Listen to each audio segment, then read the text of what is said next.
Alors, au même titre que l'analyse des contrastes, on va maintenant s'intéresser à l'analyse des couleurs. Alors, tout à l'heure, nous avons beaucoup travaillé, enfin, on a essayé un petit peu de regarder ce que la forme d'onde, ou ce qu'on appelle parfois l'oscilloscope, pouvait nous permettre de voir ou de comprendre de notre image. Donc, en termes de contraste. D'accord? Parce que ici, l'information essentielle, c'est la luminance. Ok, 0 noir, 1 blanc, 100% ou 0%. On peut rajouter, on va essayer de rajouter à ça, donc on va essayer de rajouter deux autres outils d'analyse pour en avoir trois. Complètement à gauche, on va mettre ce qu'on appelle le vectorscope. Vectorscope en version HLS, comme Hue Level Saturation, désolé pour l'accent anglais, qu'on pourrait traduire par le niveau de saturation de la teinte. Et en bas, nous allons mettre ce qu'on appelle la parade RVB. Donc on peut la choisir soit en mode noir et blanc, ce qui ne sert pas trop parce qu'on ne voit pas très bien de quelle couleur il s'agit. C'est comme si j'avais trois oscilloscopes ici pour chaque couleur.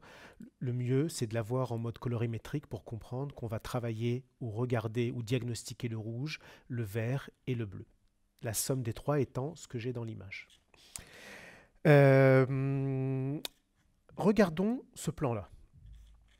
Si je regarde ce plan, je constate quoi? Je constate de visu qu'il est plutôt dans le rouge. La peau, la teinte de la peau, vire plutôt vers le rouge. Comment je lis le vectorscope? Le vectorscope, je le lis de la manière suivante. C'est une espèce de roue. Si vous voulez, je vais faire un zoom. Voilà, pour que vous voyez bien. C'est une roue qui se lit de la façon suivante.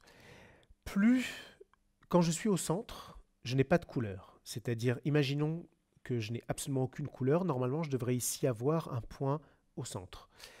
Plus je me dirige vers l'extrémité du cercle, et plus je vais avoir de la saturation pour une teinte donnée.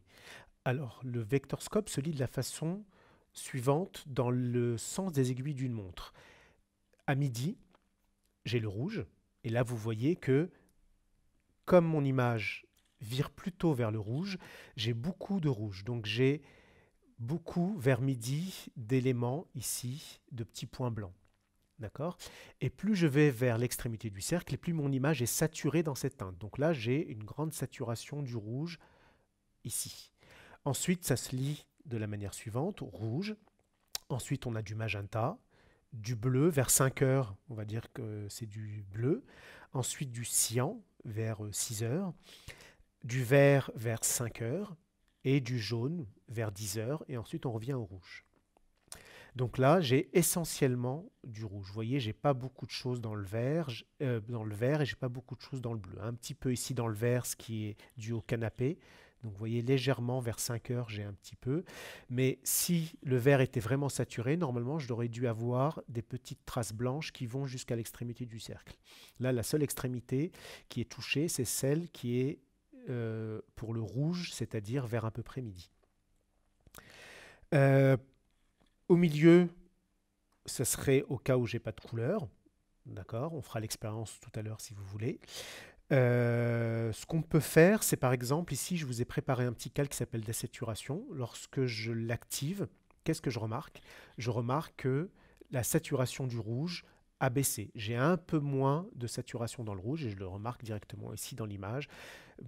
La peau commence un petit peu à ressembler à une peau vers une teinte plutôt normale. Ensuite, quand je l'active, je retrouve ma saturation d'origine. Regardons la même chose, essayons d'analyser la parade RVB. Dans la parade RVB, qu'est-ce que je constate? Je constate que le rouge a beaucoup plus de lumière, beaucoup plus de luminescence et beaucoup plus fort dans les rouges que dans les verts et encore moins dans les bleus. Quand j'active mon calque désaturation, j'ai une espèce de rééquilibrage où je baisse un peu les rouges, ça monte un petit peu les verts et un petit peu les bleus, et je le constate ici. Voilà, donc j'ai deux façons de lire, soit en utilisant le vectorscope, soit en utilisant la parade RVB. Si je prends mon premier plan, qu'est-ce que je constate? Rien qu'en regardant le vectorscope, je peux tout de suite me dire, j'ai de la saturation dans les bleus et dans les verts. Il est quelque part, si on imagine que c'est une montre, il est, on va dire, 5 heures moins le quart. À moins le quart, c'est plutôt le vert, et là c'est le cas, c'est tout ce qui est la mer qui est ici, qui a une teinte verte, les arbres bien sûr, et mon bleu, bah forcément mon bleu, c'est dans le ciel que je retrouve ici à 5 heures. Vous voyez que la saturation est assez forte. Vous voyez. Je le vois aussi dans la parade RVB. Vous voyez que j'ai du bleu, énormément de bleu, énormément de vert. Le rouge a l'air d'être un petit peu moins fort ici. Ici, lorsque vous regardez sur la timeline, j'ai une piste qui s'appelle V2 dans laquelle il y a des barres noires. Vous voyez, ici. Ces barres noires me masquent un peu de bleu en haut, là où j'ai le ciel, et un peu de vert en bas, là où j'ai ma mer verte et un petit peu de la forêt verte. Lorsque j'enlève, ici, vous voyez avec le petit œil ici dans la timeline, lorsque j'enlève la visualisation de cette piste V2, regardez ce qui va se passer sur les 3 outils d'analyse. Vous voyez, avant, après. Donc lorsque je l'enlève, forcément, j'ai plus de bleu qui apparaît. Forcément, j'ai plus de vert qui apparaît. Vous voyez, j'ai plus d'autres couleurs aussi. Vous voyez, j'ai un peu plus de saturation ici, dans cette roue-là. Et au même titre, ici, dans l'oscilloscope et la RVB parade, j'ai aussi des choses qui n'apparaissent pas de la même façon. Alors attendez, je vais resélectionner mon plan. Ici. Vous voyez, j'ai beaucoup plus de choses qui apparaissent ici en luminance RVB et aussi dans l'oscilloscope. Vous voyez, toute cette zone d'ailleurs, vous avez une zone ici qui est assez dans les hautes lumières, qui disparaît lorsque je mets mes barres noires, forcément parce que j'enlève un petit peu de haute lumière en cachant le haut. Donc voilà, donc là on vient de faire un petit peu un aperçu de ce que ces outils d'analyse pouvaient diagnostiquer dans l'image.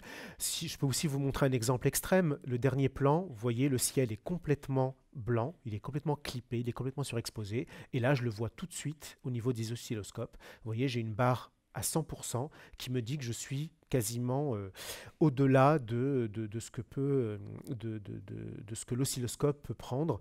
Je dépasse un peu la limite, je suis dans de l'écrêtage avec ce ciel qui est là. Vous voyez, et je le vois bien sûr pour les 3 couleurs, parce que le blanc n'est rien d'autre que la somme des 3 couleurs, et je le vois pareil pour le rouge, le vert, le bleu. Ils sont tous écrêtés, ils ont tous cette petite barre qui est au niveau des 100%.